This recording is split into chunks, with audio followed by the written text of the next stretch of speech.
the most exciting way to catch a big peacock bass for me is on poppers. Nothing in freshwater, as far as I know, compares with explosion of a 20-pound peacock bass hitting a popper. It's like throwing a gas tank in the water, like this, boom.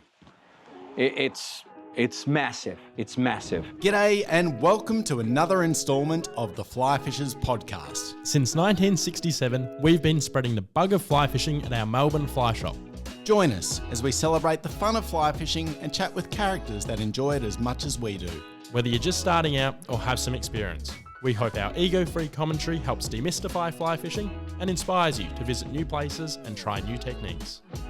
Welcome to the Flyfishers podcast. Today we have a very special episode featuring Rodrigo Salles, a true pioneer in the fly fishing world, and one of his longtime clients and friends, Ray Malone. Guys, welcome to the podcast. Thank you, Andrew. So, thank you very much for the invitation. Ray, what you're holding, there's a microphone. my apologies. Guys, it really is so great to have you here. I'll start with a bit of info on Rodrigo. He's the co-owner of Untamed Angling in South America and has traveled all the way from Brazil to join us here tonight.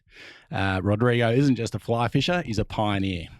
His balls and determination have opened up some of the most remote parts of the Amazon to the fly fishing world, bringing species like peacock bass, dorado, and pacu into the spotlight.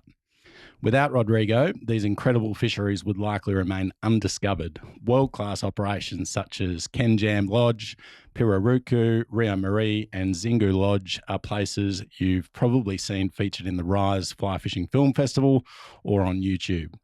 If there's footage of fly fishing in the Amazon, chances are Rodrigo had something to do with it. We're very excited to have you here, Rodrigo, and thank you for fitting us into your holiday in Australia. Thank you very much for the invitation again. It's a pleasure to be here. How are you traveling? Are you a bit sleep deprived at the moment? It's a long journey.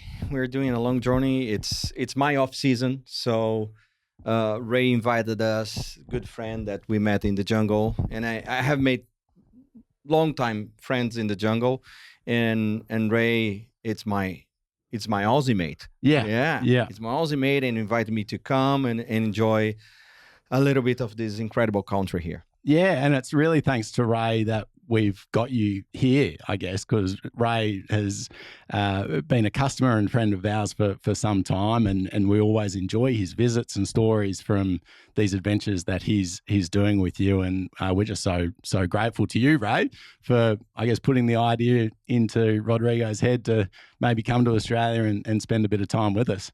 Well, the truth of it was that not last year, the year before, on my birthday, they made a big fuss in the jungle. It was crazy. And we all pinky shook on it. So then a year later, we had another crazy birthday. And he didn't have a choice. No choice. No, I don't know. He's spending birthdays with us in the jungle. But Ray, you're someone that's, I guess, been pretty successful in your business life, and now you've retired and are living your best life and fishing the world. You've done some incredible destinations and fly fishing, but you obviously rate the stuff that Rodrigo here's got going on in the Amazon as some of the very best. Well, about it is, I just want an adventure. I'm only going to live once. I want a crazy adventure, and I want the opportunity to be in the right place, in a safe, protected environment with those crazy fish. So I've been the last 3 years in the jungle. I was in Samani on the big dorado and pacu. I've been with Rodrigo at 3 of his other sites. I've been in Rio Marie twice, and it's been, if you want to put your life on absolute crazy steroids and really get right into it, that is the spot. It's the most, the Rio Marie has the biggest peacocks in the world. Rodrigo has spent, since the early 2000s, he's got all the indigenous people, he's got all the politicians and everyone. They all look after him. He's got the major leases on these incredible fisheries. He's got 800 Ks of water in there and just in the Rio Marie. And what it is, it's like 5-star, super civilized safe jungle with just madness everywhere. Yeah, so you know, it's obviously you're looking for that more extreme flavour of fly fishing, and Rodrigo's really been able to offer that to you as a paying punter. Well, it's just quality. So, you know, I've been going to New Zealand and we've got a lot of trophy fish over there, and I'd rather go there and spend my time on quality because that's what it's all about. So, plus it's a great learning curve, and it's Rodrigo's seen over the last few years how you change as a fisherman, and they're just wonderful people. You feel like you're at home. The food's incredible. The people, the guides, everyone, they're just super cool. I've seen all these, you know, wild pumas and all this crazy stuff. Yeah. And it's a bit, I put it like it's a bit like Indiana Jones. If you had to put it like anything, it's like that. Crazy float planes. We're in the helicopters, you know, in Samani, and a 45-minute helicopter trip is like a 40-day hike into places that only a handful of people have had the privilege to go and fish in. Amazing. Yeah, and we're going to get into a bit more detail on the various lodges and things that Rodrigo's got going on. But I want to go right back, Rodrigo. I want to know a bit more about you. What is it? Where did it start? What made you get that thirst for exploration early days? Well, that's a very important and good question, because it comes right to the point where I am right now. It's going back when I was young. I grew up a lot with my grandfather. My grandfather was a real, true sportsman. In a moment in Brazil, in the jungles of Brazil, that was wild everywhere, and he was exploring all the time, new rivers, new spots. And I remember he took me with 12 years old to a very long camp trip into the jungle. And the first morning I woke up, I opened my tent and I saw a jaguar on the other side of the river looking to me. And somehow at that moment, I feel so connected with the jungle and with the river and with all that kind of space that I didn't feel afraid. I feel comfortable. I say, that's what I like you're a part of the environment. I would like to do this. And I remember that I kept telling my grandfather that I would like to be a fisherman and catching fish my whole life. He said, no. You need to get a job. You need to go to the university, work, get some money, and then you can travel. Sounds familiar to me, actually. and then you can travel all over the world because you'll be a successful businessman and things like that. Okay, I end up going to the university. I'm a civil engineer, environmental engineer. I work with construction and consulting projects for 15 years. And to make this story really short, I always love to fish. I get into fly fishing in a backpack trip with my brother in Chile. Nothing to do with the jungle. And my first fish on the fly was a trout. Wow. Yeah. Not a jungle fish, because I fish in the jungle with my grandfather with the spinning, with spoons and lures and things like that. At that moment in Brazil, fly fishing was almost non-existent. And then I got into the fly fishing. I came back from that backpack trip Chile. I sold all my spinning gear to just one fly rod and reel. And from that 6-weight fly rod and reel, I caught lots of different jungle species. And I say, I would like to do that my entire life. Yeah. And then got to the university, got a really great, really good business there. And in 2004, I met Marcelo in Argentina. He was just starting a project called La Zona. It's a tailwater fishery out of the Salto Grande Dam in Uruguay River, border between Argentina and Uruguay. And he was with the vision of create a very exclusive fishery there for monster dorado, world record size dorado, that is swimming close to the big dam. And we got friends, and that was the start of the company. And from there on, we didn't stop one single minute chasing and looking for the most incredible, crazy places in South America. We adventured to down south to Patagonia for sea run brown trout in some small river, crazy rivers. But then Seychelles, we did something in Seychelles back in 2008. But then we look and say, our essence is where we grew up. That's the jungle. And there's still so many places that are untouched in the Amazon jungle in South America that why not? Why not discover these places and create world-class operations there? And as I grew up, I saw the decline of many rivers in South America because of agriculture, big projects, hydroelectric plants, and people, and I said there will be places that are still untouched for sure in the Amazon jungle, and there are basically the natives lands. The natives lands in the Amazon jungle, they are still protected and untouched, and we said we need to find a way to see how these people in the jungle are living, and if there's a sustainable economic way we can help them with the fly fishing tourism. We discovered Simane in Bolivia, and then we discover Rio Maria in Brazil, Kenjan, and basically the model is a joint venture. It's a partnership, 50-50 with the natives, very clear. As same as any business, when you have a partner in your fly shop, you're 50-50. You take care of something, they take care of other things. And with the natives is the same. They are the landowners. We are the company that provides the facilities, the marketing, sales, operation, and we are true partners. That model was completely groundbreaking in Brazil and Bolivia.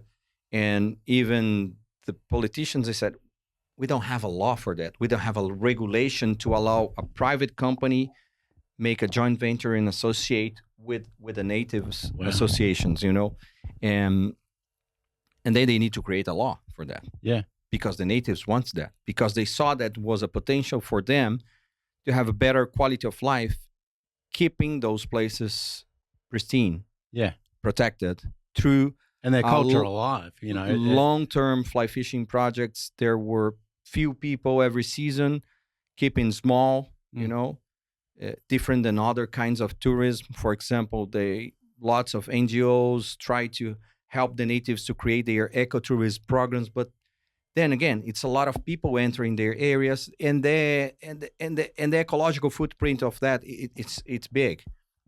The fly fishing is very small groups in a very short season, but the value of that is huge for the natives, and they can improve a lot their quality of life. And the quality of life for the natives is not different for us. They want good education, good health system, clean water, good energy, transportation. That's it. But keeping in the jungle, living in the jungle, in their villages, and that's what we try to understand more and learn with them, and try to help them how we can provide it. And it was a long way. We are completing this year 20 years. Wow.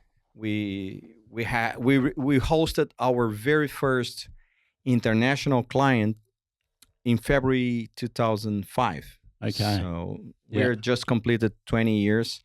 Was it a slow burn to start with? Did it take a little while for things to really get going for you guys, or was the demand there straight away? No. It was the beginnings were really hard, really slow, because again, we are opening a window in the fly fishing that's completely different than other stuff. It's pretty much like you have here in Australia, all these crazy different species you have in saltwater and even freshwater. But the fly fishing started with the trout, salmon, then you go to saltwater, tarpon, bonefish, permit, and we were suddenly opening the gates for crazy jungle species that most people never heard about. Okay, Dorado, there was just starting in Argentina, some in Brazil, and then we put the largest Dorado that you can catch on a fly rod, because before that, people were going to Patagonia to fish for trout. They extend their fishing trip a couple of days to go to Corrientes to catch some Dorado in the Paraná River. Mm-hmm. But they say, oh, it's a really fun, go looking, jumpy fish. And then we show that, no, it's not only a fun fish. It's a crazy top predator of the South American rivers. Mm. And they can reach 60 pounds, Yeah. you know, things like that. Yeah. So it was, in the beginning, it was very, very slow. But once people start to see what we are doing, creating world-class operations, exclusive places, and crazy fishing. Sounds like you had to convince people not just to come fish with you, but also that the species that were on offer were worth coming to catch Yes. in those early days. Where now in the early days, yes. Yeah, where now we think, oh, peacock bass. Well, yeah, they're a Yeah. very viable fly target that we all travel and try and catch. But you were very much at grassroots with the development of that in a way. For many jungle species, yes, that's for sure. That's no doubt. And again, there's still people that say, "Oh, that is safe to go to the jungle," you know. And it's fun because I say that our worst competition are basically Nat Geo and Discovery Channel showing all the tritons and crazy stuff that can happen with you in the jungle, giant anacondas that will eat you, thousands of mosquitoes, or the giant crocs and things like that. And it's true, obviously, if you're going alone in the jungle, it's not easy. It can be dangerous. So we try to have world-class operations, lodges, facilities, well-thought logistics where people can really enjoy a really remote, pristine location, but with a safe and comfortable way. Yeah, you know? amazing. Yeah. Is there any trip during those early days, and certainly probably destinations that you currently offer, that really stood out? Was there something a place you went where that you were just like, oh my goodness, this is next level good. We can start something here. Was there a standout one for you? Oh, I think Bolivia was one of those because changed the way completely how to catch Dorado on a fly rod. Again, most of Dorado in South America, you fish from a boat in a big river, sometimes muddy water, blind casting. And then we found out rivers that flows from the Andes Mountains to the Amazon watershed. Very clear, crystal clear, with giant Dorado, where you can fish wet wading, sight fishing. Yeah. Well, it's all sight fishing. That's the crazy thing. Yeah. Crazy thing. Yeah. For me on the surface as just someone that consumes a lot of fly fishing media, it wasn't until I saw people catching big Dorado in crystal clear water that looks like a trout stream that I suddenly woke up and thought, oh my goodness, I've got to get to South America and do that. That's something that is a bucket list trip for me. Did you, once that stuff was being broadcast, did it just explode for you? Yeah, the interest? Simone was exactly the moment when our company turns out in something different. You know, and when we fished those waters for the first time, say this is crazy, but we have no idea how to create an operation long term there because it's so tough. The logistics to get there, even the river, how to work on that. We tried cataracts, we tried aluminum john boats, and then we ended up with dugout canoes from the natives because they're the best. They're the best for that river. Yeah, so we had no clue, no idea. But then we learned with the natives, and that's one of the most remarkable and valuable things for me is working with the natives. It's not only have this equitative level of work, but also you learn a lot with them. Yeah, a lot, and obviously they learn a lot with us. So it's a two-way joint venture, and we learned so much with those natives, how to understand the nature, how to catch those fish, how to run everything in the river and the logistics. And then when we started to see money, it was like a boom. I remember that I was in charge for at that moment also for all sales of the company, and was like phone ringing all the time, and then there's magazines and things like that. So lots of clients wanted to come and say, okay, this is really special. We knew that was really special, but we didn't visualize how that we will come into the market and into the fly fishing market, especially client wise, because again, we were selling trip to Bolivia. At that moment, who was going to fish in Bolivia, But this place it's crazy.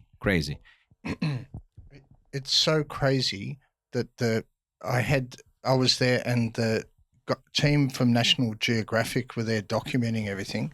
And Thomas Peachak, he's one of the best in the world.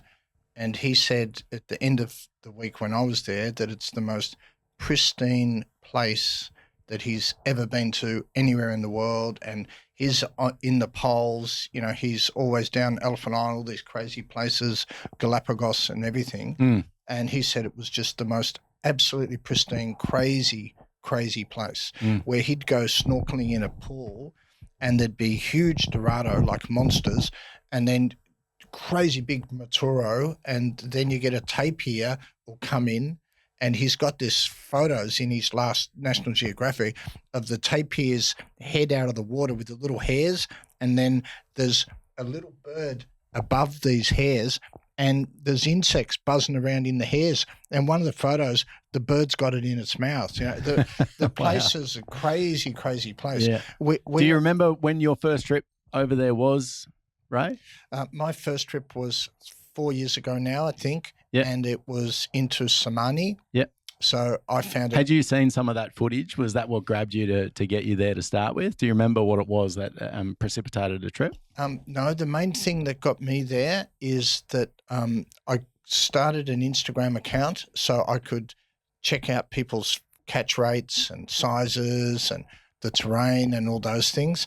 And it just looked absolutely mad because, these Dorado, there's instances where they'll get the bait fish and they'll just smash them and they'll just eat it right there at your ankles. And the place is crazy. And it's all about sight fishing. So the first trip, my biggest was about 25, but I had, fish that were 40, 45 pound, rolling over my fly, and I couldn't hook them. It was very difficult. They got hard mouths. Yeah. But then the next year, absolutely smashed it with crazy things. And those paku, just one of the best fish in the world. For the people who catch big trigger fish, they're just like a big trigger, but 30 pound, and they're just crazy. So Crazy. This episode was proudly brought to you by Untamed Angling, wild places, world-class fly fishing experiences, and Tumut River Brewing Co. Beers as crisp and refreshing as the Tumut River itself. Is it, I obviously haven't been to these places, but is it safe to say that there's enough easy fishing there to satisfy you, but at the same time there's always the challenge of the bigger fish, and they're harder to get, but they're there and worth putting the effort in? Oh yes. Or or are those easy fish actually not there? Is there easy fishing there as well? Super easy. Yeah. So I hadn't been fly fishing, that type of fishing, for very long. I'd only caught trout in my younger days and a bit up in Weipa, caught some permit stuff and did really well. But over there's just another world. And you could, in a day, I got 7 paku because I targeted them. And you're talking really big, crazy fish. Yeah. And I worked out how to get them. And the guides are so good. And these guys know absolutely everything. So that's the good thing. There was one guy, an elderly gentleman, he was in his 80s, and the guides, they picked up the chair, put it next to the river for him, and even he caught some Dorado. So it's about the passion for it, and the place is, there's so cool a fisherman there. And what I really loved about it as well is I met some guys, and then they were friends of Lance Peterson on the roosterfish, so they put me onto Lance, and it's like a big network. And then you end up knowing all these really cool anglers, and if you're going to do it, you might as well do it full on. And these guys are, like, in my opinion, and I don't know everything, but in my opinion, they're absolutely first class, best in the world, and it's just quality. Yeah, extreme location, extreme fish, and extreme people that undoubtedly end up at places like your lodges. Yeah. To find also the guides and people to work in those places is not easy because they need to spend like 6 months in the jungle. You know, there's no days off. Yeah, I can imagine it'd be hard work for them. Yeah. How would you describe a pacu to an Australian? Well, some people would say that's our jungle permit. I don't like comparisons because I love fish for permit, and it's one of my favorite fishes in salt water. But yes, it's a fish that you sight fish all the time. They're big, round. They are omnivorous fish, so they can eat a small fruit or flower that falls in the water, but they can eat also a nut. They can eat a small fish. So they eat it all. There's omnivorous fish. But they at the same time can look at your fly like this and say, no, I don't want that. So leader shy. Yeah, and turn again. But sometimes you put your dry fly in the surface and they come and boom, smash you. Smash it and run your backing all the way downstream. It's a crazy fish. It's a crazy fish. And in the jungle, we have many different species of pacu. For example, in Kenyan, we have 3 different species of pacu, smaller, but it's species that you can catch with a 5-weight and a dry fly. Yeah. With a fat Albert. The same flies they're fishing for trout in New Zealand or anywhere in the world, and you catching a pacu, a version of pacu that jumps out of the water. Yeah. Jumps like a bullet out of the water. You sight fishing upstream in runs and rapids. Just like a trout. And that's the cool thing of the jungle. You can use and you can apply a lot of techniques of trout, salmon, and even saltwater to all these species. Obviously, we adapt everything, and now we have our own techniques, our own everything that we created around the jungle. But for an angler that never did the jungle before, you can do it with the same techniques you're fishing in saltwater or even trout salmon fishing. Yeah. Ray, I remember, I think it was probably 2 years ago, you came into the shop and you were telling stories of your trip to Samani. And I remember you looking at me and saying, Andrew, you don't understand. It's crazy shit. Man, it's crazy shit. I think the actual term was batshit crazy. Because it is. Well, I'll give you an analogy. Yeah, if you go and put a Chernobyl ant on, if you're fishing, you know, that little foam little fly, there they use 3-inch Chernobyl ants. Like this. Yeah, and on the pacu, you'll have a 40-pound leader, and then you'll have about 10 inches of 40-pound wire tippet. And these things, they got a teeth like us. You pull their lips back, and they look like a person, like a human. But underneath, they got the pointy ones down the bottom. They're part of the piranha family. Okay, because I guess they're similar proportion, aren't they? Too, yeah. And these crazy things, you hook them, and they just don't stop. I've had them just that 40-pounders just gone, and we only fish 8 weights. That's all you're fishing on really big, crazy fish. Yeah, it's really cool. It's sight fishing. You're sight fishing all those pacu. And I had spots where they were sitting just in front of the rapids, and it was quite a long cast to get them. And you just put it a meter in front, and they just smashed me. But most of the fish, you don't need to be brilliant caster. No, it's not a long cast. Not at all. Not at all. It's really, really cool. No. It's different. It's another world. Nice. And the main thing I felt was that's creation. You know, that's what is everything in life. So if you want to see something that's how it was made and it's been living there in an ecosystem for millions of years, and it's all the same as it used to be, that's it. Yeah, they're the places. These pristine places, one day they won't be there anymore. And you're going to enjoy it while they're there. Well, it's just, it's the most addictive thing. It's the most addictive. Like, imagine getting in the helicopter, 8 o'clock in the morning, you've had your breakfast, you had it's all 5-star, it's full on. And then you get in the helicopter, and then 30 minutes later you're dropped into, the land the world forgot, and there's nobody anywhere near you on anything. there's just you, another angler, and you've got your guide, and then you've got a native guide. It's real wilderness, isn't it? Yeah. And it's crazy. Rodrigo, what other species, we've obviously ticked off 3 there, being Dorado, peacock bass, and pacu. What other species might one catch in the Amazon? Oh, there are many. And talking about basically Dorado and peacock bass, probably they're the top 2. Yep. They're really different in the ways you fish for them and things like that. And each one it's crazy.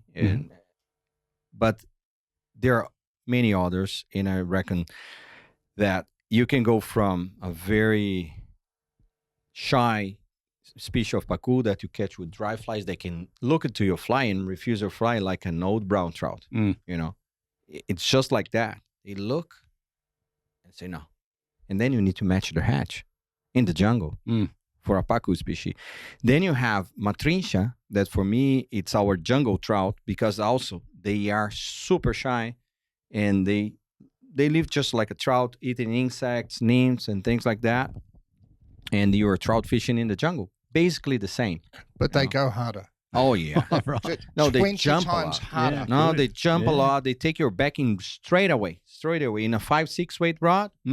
No doubt, they take your backing straight away, jump a lot. It's probably pound by pound one of the strongest fish I ever caught in freshwater. Yeah, No nice. doubt, the Yeah. matrincha. Then you have a monster arapaima that can reach up to 400, 500 pounds. It's the biggest freshwater scale fish in the planet. They come to the surface, they roll, they take air from the surface, and they look like a jungle prehistoric tarpon. And it's a leviathan. It's crazy to hook one of those monsters, and then you realize that you have a freight train in the end of your line. And they leap, they jump, they can go harder, they can go to the structure, and it's an unbelievable challenge in the jungle for me. And they taste good. Oh yeah, they taste really good, and they were endangered. Yeah. the arapaima in the 80s. Because Ray likes eating them. Yeah. Before that, much before that, the Japanese went there to kill the. Yes, Really? yes, Okay. yes, Yeah. yes. We had really trouble with the arapaima populations in the Amazon jungle, and in the 80s, some people trying to protect them, they push hard with the government to create some preserves, natural reserves for protection of the arapaima. And the biggest one is the Mamirawa Reserve. That's where the largest and the most population of wild arapaima lives in the Amazon. And that was created in the 80s, that reserve. And it's in the confluence of the Amazon River with another big river, and create like a marshland, flooded land, jungle. Crazy place. Millions of birds and bait fish, and where all the arapaima, they enter that complex of lakes, channels, and rivers to feed and spawn. And that was the first of a kind. And then the government replied many other reserves, and now the arapaima, it's not anymore endangered because they were a commercial target fishing, or big commercial fishing in the Amazon. And yeah, they taste really good. Very good. The Japanese are pretty good when it comes to food, actually. Yeah, typically, especially aren't they? fish. Yeah, that's right. Yeah, yellowfin tuna, not bad. So are there these fisheries, you're always getting a crossover with multiple species. Talk to us a little bit about the different fly fishing operations that you have. Yeah. What we aimed is to have the best on each class in the jungle. We just talked Simone is the pinnacle for Dorado fishing in South America. The next, our goal is to find the largest peacock bass in the world, and we found Rio Maria. Rio Maria, it's an unbelievable place where you can catch really monster peacock bass. It's a river that's entirely inside indigenous land, and from the headwaters to the mouth, entirely inside indigenous land. And the natives, they live in the mouth of the Maria River with the Negro River, which is the largest river there. And the whole area inside the Maria River, nobody lives there. And I'm talking about 800 kilometers of fishable water. Wow. So now Rio Moriá is the largest sanctuary for giant peacock bass in the whole Amazon.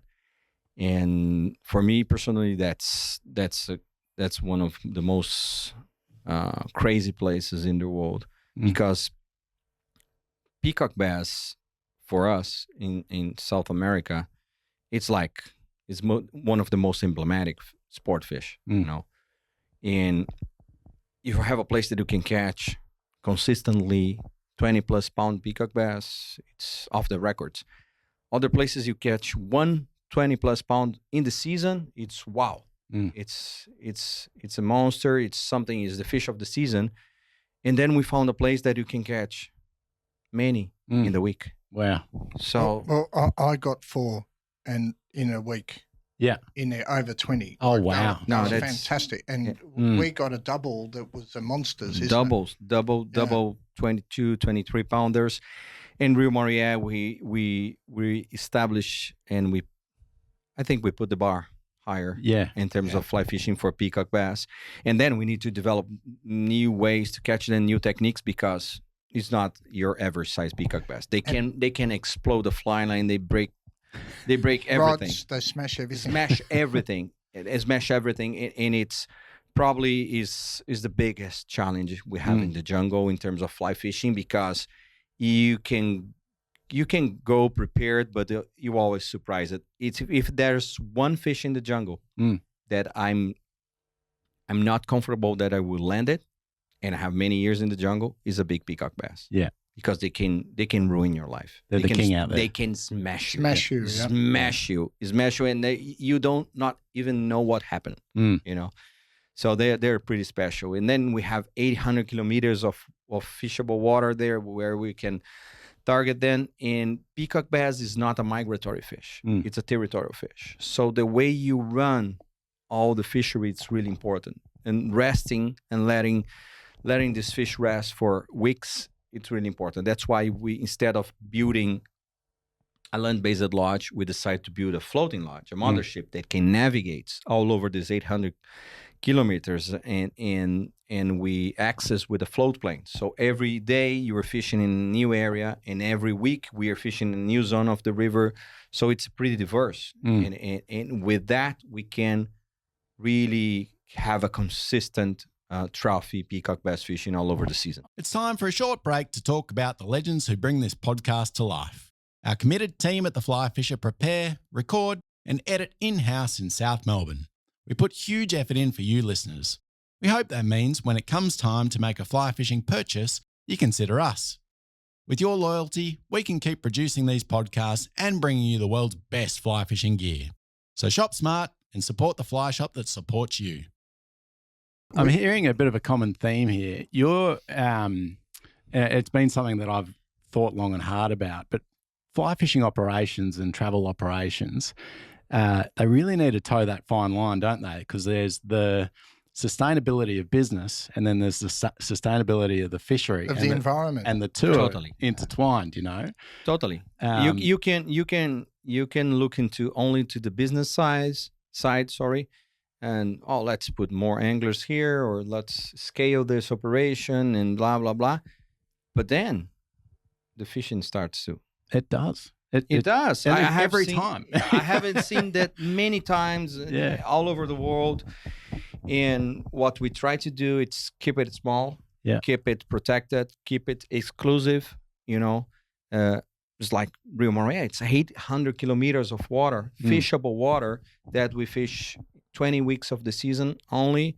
And in a week, we cover more or less 80 kilometers, something like that. So we have a lot of time to rest in the fishing areas just for a small group of people. And that's it. So when clients come on your trips, you probably wouldn't realize, because you just see the trip and an advertised price, but you're paying basically for that exclusivity, aren't you? Knowing that you're going somewhere that has limited numbers of anglers each year. You are, but the thing that you get is you just get value everywhere, because the quality of the food and the quality of what you're drinking and where you are and your accommodation and everything, it's insane. It's like you have a 5-star in the middle of the jungle. It's just crazy. Yeah, so that's what I really like it too. I don't like roughing it too much. So yeah. And Ray, you've more recently taken your better half Rachel with you on these adventures too. Hey, I did. Yeah. And here you go. This is a good thing actually. Rachel went first time, not this year that's just gone, but the year before. The year before. And she caught a monster peacock, and she'd been fly fishing for 2 years, and the only one that really taught her how to cast was me, and I'd be always on her case. And and then what's happened is she's just really got great line control, smashes them. It's all by hand. She went to this last year. She went to Piraruku and catching a big arapaima, and she got a 1.9 meter fish, and she'd be only 1.5 meters, wouldn't she? She bloody hand stripped it because she saw me hand stripping all the time. So she's really cool. And she ended up in Catch Magazine, didn't she, Rodrigo, in the States? With monster peacock bass. Yeah, with this crazy peacock. So Rodrigo, do you get a few couples that are maybe don't have a non-fishing companion? Yes, say? That's something that we try to always look after it, because the jungle is not only the fishing or the fish. There's so much more. It's so much more. And as we work with the natives, there's this cultural aspect of the natives of the jungle, of the Amazon. There's really cool to be with them, to learn something. Probably Kenjan is one of the most emblematic places that you can have this kind of experience, because the Kayapó natives are one of the most proud, emblematic natives of the Amazon, still living body painted, hunting with their cubs, with bows and arrows. And that experience transcends the fly fishing. Oh, for sure. Yeah. Getting with them in a jungle, in a track in the middle of the jungle, and learning with them what they know, from there, it's a crazy adventure in terms of a known fly fishing program. And then we establish that as well and create possibilities to people to experience that. Yeah. Well, what I found every time I've been, there's been people there on eco tours as well. So last year saw a harpy eagle. They're the most isolated eagle. They live on their own. It's crazy stuff.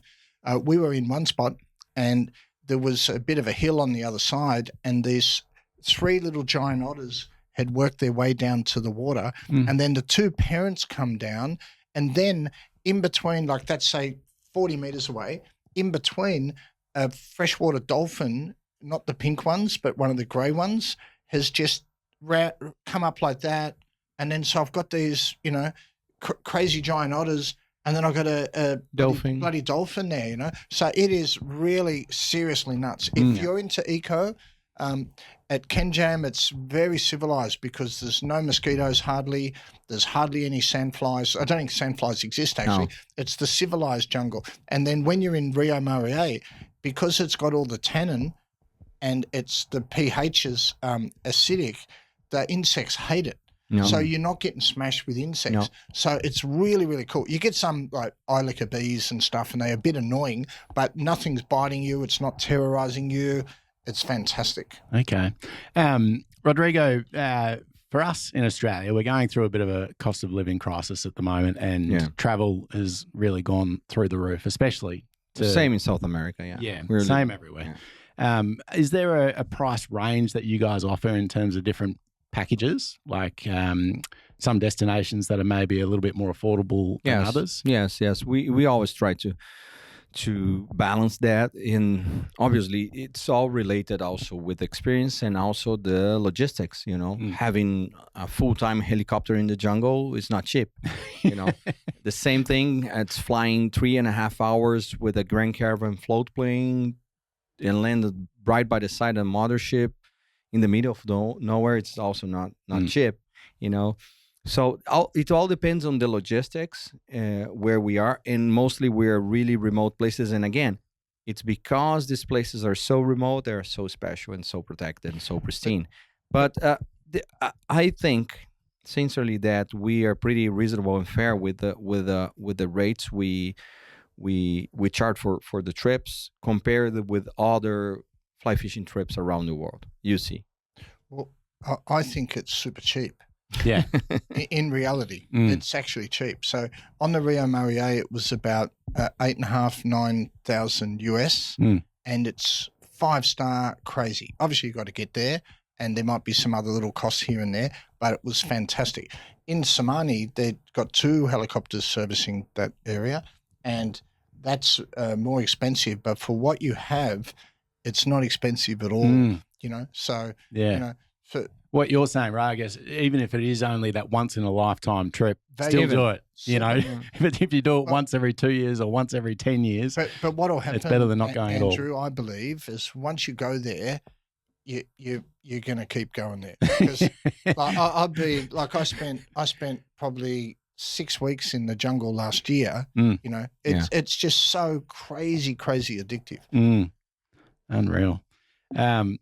Yeah, look, I think we've done pretty well there. We've covered most things. Is there anything else you want to add, Rodrigo? I remember another crazy species that we have in the jungle that probably.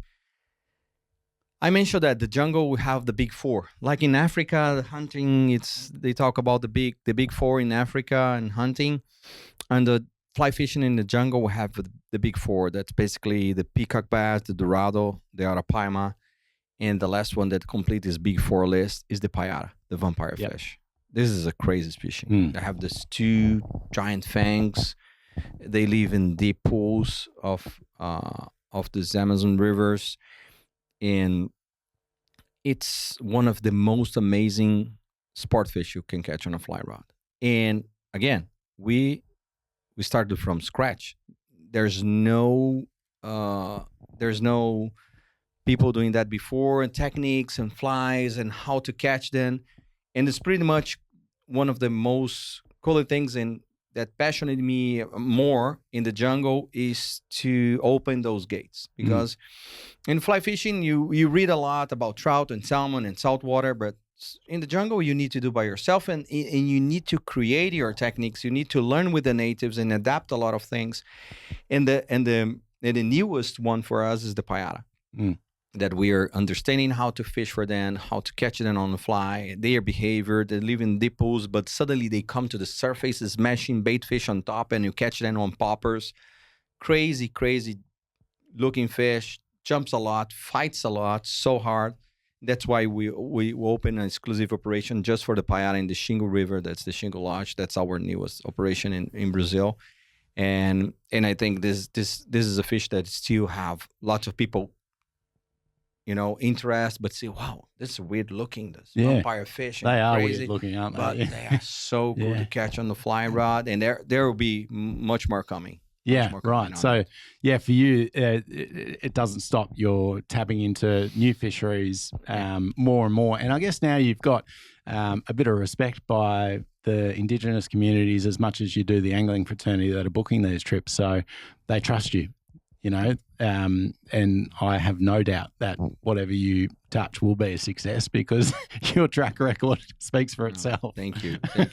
And I think the natives trust us because we are fair and we work in a very transparent, honest way with them. We are 50-50 with them, and all of our operations both in Bolivia and Brazil, they're audited by the Brazilian government, the Bolivian government. They see everything. We clear accounts with the natives every season. So it's a way that we're taking care of them and they taking care of the place. And we are all, through the fly fishing, taking care of big portions of the Amazon jungle. If we sum all of our operations, both in Bolivia and Brazil, we are protecting more or less 15 million hectares. Wow. Jeez, it's a big area, isn't it? It's a big area. And it's because of the fly fishing that those areas are protected. Because if those natives don't have a sustainable economic way of living, they will be looking after other stuff to do. Logging, illegal gold mining. Poachers.